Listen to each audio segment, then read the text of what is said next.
Hello everyone, welcome back to our outdoor growing series. In this video, we'll be teaching you how to make your own mushroom wood chip bucket. First thing is, why would you want to grow in a bucket? And so a few options is one, if you wanted to grow a wood chip bed, but your bed wasn't done and you had just gotten your spawn and you need to do something with it quickly, you can start a wood chip bed to allow your spawn to inoculate those wood chips, which will buy you time to build your wood chip bed. Other options is you can just fruit straight out of the bucket, and so that's best for, if you're growing maybe in an apartment on your balcony or like small space, or you're just trying to experiment. And then the other thing is it can make a convenient gift to give to somebody. It's very small and it requires no upkeep, and you'll get a fruit out of it. So Phil, what do we need to build a wood chip bucket?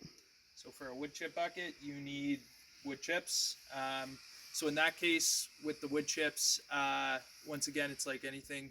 You need a hardwood deciduous tree, non-fruit bearing. And so coniferous trees, cedar, spruce, all that stuff, those wood chips don't work.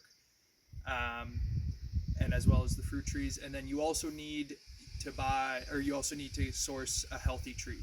And so you can't have disease, and the wood chips need to be relatively freshly chipped in order for them to be effective.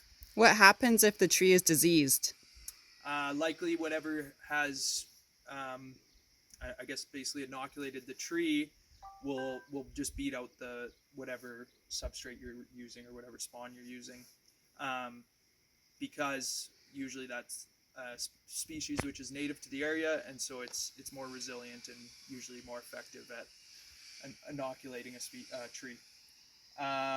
And then another thing to note is your wood chips should be wet, it should be moist. And so if you buy dry wood chips, you'll need to soak them beforehand before you do all this process. How long should we soak them for? Usually between 1.5 to 2 hours kind of thing. So yeah, you need the wood chips, then you're gonna need yourself a bucket. These are the buckets we have right now. They're food grade, which is ideal. But ideally, you would use a bigger bucket like this, which we currently have inoculated with blue oyster. Then you're going to need you can use straw to cover the top to protect it from evaporation and keep the moisture in. And then you need, obviously, your drill with a bit of some sort. In our case, we're going to be using a step bit, and we just drill our holes to 9/16. And then you need your substrate. And so as far as how much substrate would you need for this bucket, in our case, it's very subjective. What you should think about is the more substrate you have, the quicker it will spread across that surface area. And so the more chance you'll have of success. So that being said, we're probably going to use maybe 1/4 of this bag for this bucket. And a rule of thumb we like to use is, we have bags of wood chips in our previous videos, and for every 2 bags of those, we use an entire bag of substrate. So yeah, we'll go ahead and start building. So I just basically X'd out, I don't know, maybe 4.5, 6 inches in a diamond shape. And so we'll go ahead and drill those holes out and drill a few in the bottom for drainage, and we'll get that done.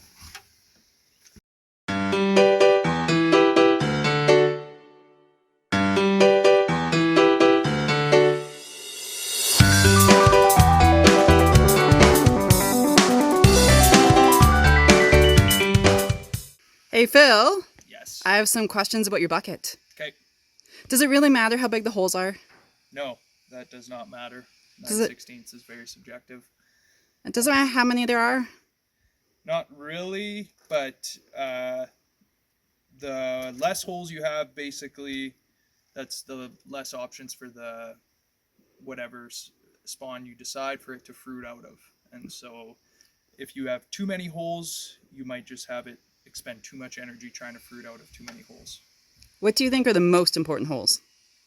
The holes on the bottom. The holes on the bottom. Because what would happen if it filled up with rain? You would have mold, and basically then you wouldn't have any fruiting occurring, or minimal fruiting. Thanks, Phil. What we're inoculating our chips with today is pearl oyster. What you can use though is, or what we have used is Blue Oyster, Pearl, Garden, Yellow, and then you could probably use Lion's Mane as well. We haven't done that yet, but I'm sure you could try if you were so inclined. And so we'll break up the substrate now. And I'm just going to fill the bucket halfway with chips, and then just so that I can layer it and then mix the spawn throughout. And like I said, we'll use about 1/4 of the bag.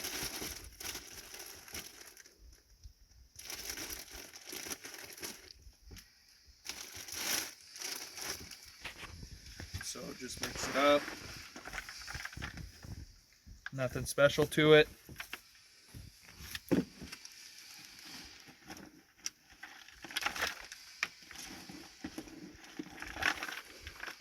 Do you think I could mix it in a wheelbarrow first? Yep, you definitely could. You could pre-mix it, and yeah, and like we said, if you had more wood chips, and you could use a whole bag, and then you could do multiple buckets if you wanted.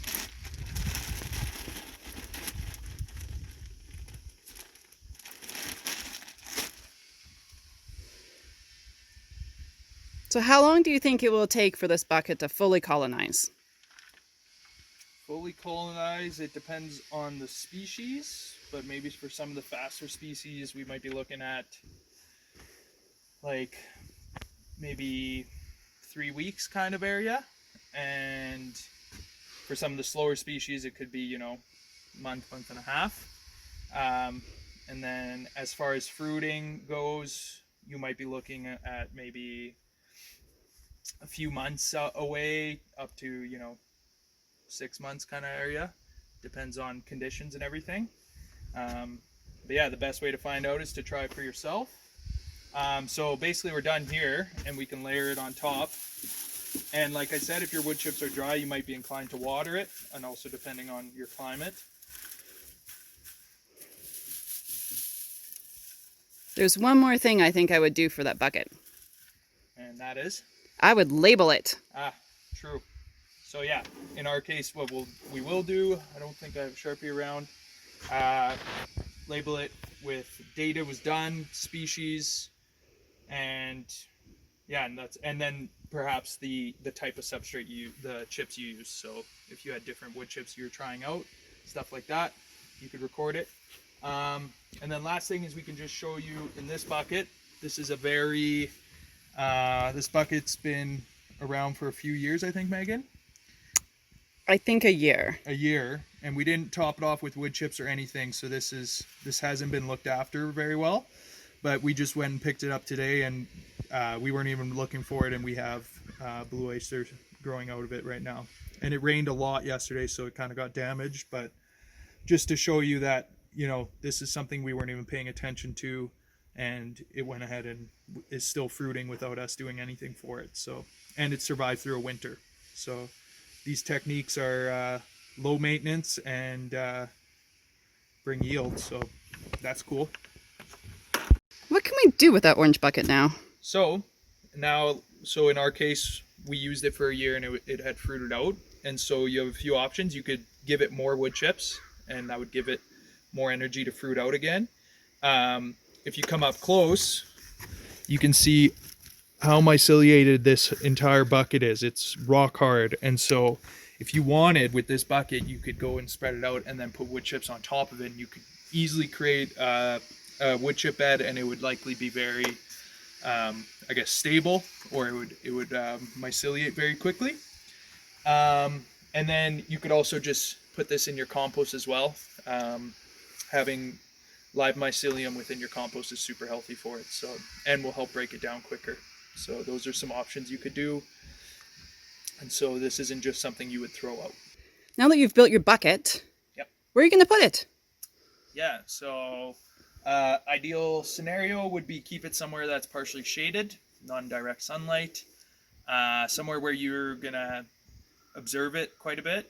Like I said, especially with this will be it's an encouraging insect habitat. So if you have fruiting occurring and it's in a forest or somewhere, you got to be on top of it, or else you'll get beat out by all the other bugs that are interested in it. And then somewhere you can water it. If it's not getting enough rain, you don't want it to dry out. So yeah, somewhere where you can, keep your eyes on it, basically. Sounds good. Thank you for watching our video. Stay tuned for more content, and feel free to like, subscribe, follow, and review us as we strive to spread the knowledge on the world of fungi. And for the time being, keep on experimenting.